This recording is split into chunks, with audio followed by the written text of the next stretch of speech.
I've been using mobile devices and phones from around the world for decades, but at ZDNet, we mainly focus on models available officially in the US, so we miss out on some other offerings around the world. For the first time, the folks representing Vivo sent me one of its new devices to check out, and the timing was perfect. The phone is optimized for photography, so I was able to capture some stunning photos over the holiday season. Let's check it out in more detail.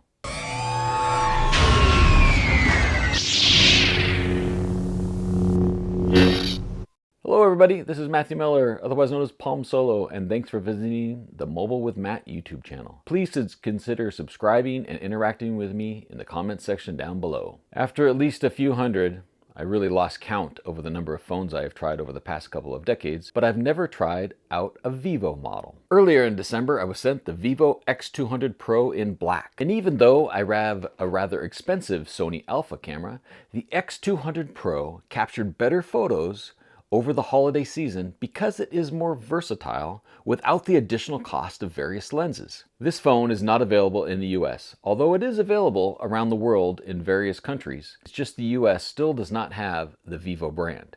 It is absolutely focused on imaging. As you can see on the back of this phone, the camera takes up nearly half of the back of the phone. This hardware is co-engineered with ZEISS, and you'll see ZEISS branding on the back of the camera. The cameras stunned me with their performance, especially when trying to capture telephoto nature shots and shots of the night sky in Lake Tahoe while we were on vacation. So let's start out by checking out some of the key specifications, and then I'll talk a little bit more about some of my experiences. The processor in the Vivo X200 Pro is a MediaTek Dimensity 9400. The operating system is based on Android 15, but it does have the FunTouch OS 15 user interface on top of that. The phone has 16 gigabytes of RAM and 512 gigabytes of internal storage, which is great to have when you're going to use a phone for photography. I highly recommend as much storage as possible.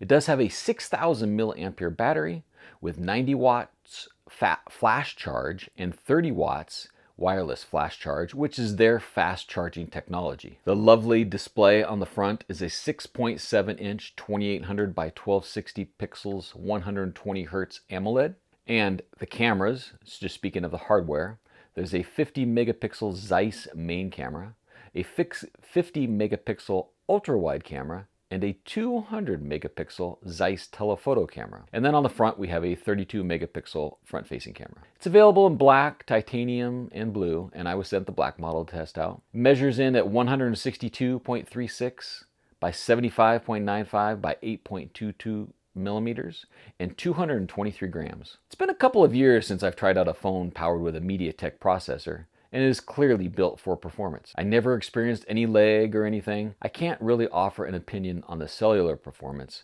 since there is support for limited bands in the US, and I tested it with a T-Mobile US SIM card. The hardware is lovely with a dense, solid feel and attractive matte back cover. The cameras, of course, as I mentioned, dominate this device with a massive rear camera area that takes up nearly half of the back. There is one piece of glass covering all of the cameras, so it's well balanced and doesn't wobble when set down on a table. Also, that glass protects every camera lens in there. The volume and power buttons are on the right side with a USB-C port on the bottom and stereo speakers. It's a fairly standard, simple device from the hardware perspective, looking at it, except for the cameras. The display is also curved just a bit on each of the edges, giving it a premium look and feel, and I have not noticed any inadvertent screen activations at all. It's fairly simple, but it helps you take some great photos. So I shot comparison photos with an iPhone 16 Pro Max, a Pixel 9 Pro XL, and a Samsung Galaxy S24 Ultra, inside and outside. The Vivo X200 Pro appeared similar to these in many results, but it stood out when it came to crystal clear telephoto shots I captured of winter birds and the stars over Lake Tahoe around the New Year. I couldn't really use it as a daily driver due to the limited cellular support in the US and the FunTouch OS that I really don't like. But when used as a camera, the battery supported taking photos all day long, with something like 50 to 70 photos each day. And the battery just seems to never die. That 6,000 milliampere battery capacity is excellent, and that fast charging really helps as well. The Vivo X200 Pro launches with Android 15 and that FunTouch 15 user interface.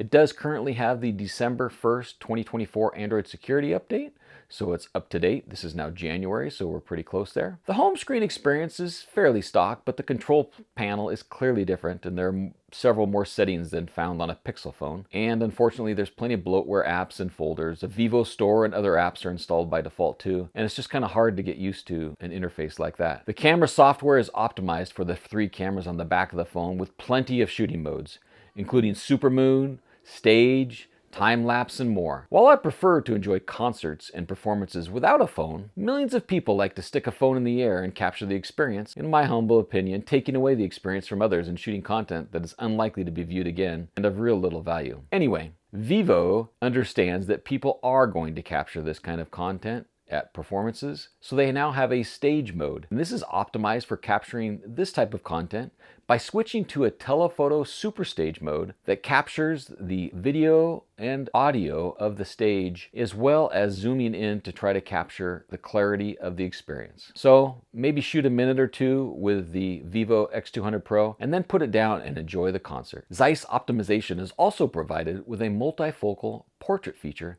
that narrows the distance between the subject and the background, helping you capture excellent portrait photos. It also supports enhanced videography with ZEISS cinematic portrait video, video bokeh, HDR, Dolby Vision, and more. Similar to some other phones that I've tried recently, you can also swipe up from the bottom to enable a humanistic street photography camera mode. This is very similar to a Pro mode experience, but I found that the buttons are more accessible and it's much easier to use this street photography mode in simple situations rather than diving into every manual Pro mode setting. Try that out for the different focal length options and diverse color modes. I enjoyed using the Vivo X200 Pro, and if it was available in the US, I would likely carry it for the superb camera experiences. I am planning to carry it in addition to my daily driver to ensure I capture the best images when out and about. I'm not a fan of extra apps, stores, and utilities that cannot be deleted, even if the phone does have ample storage for all of these. I don't have pricing information since the Vivo X200 Pro is not available in the US, and I cannot recommend it for US viewers. However, if you are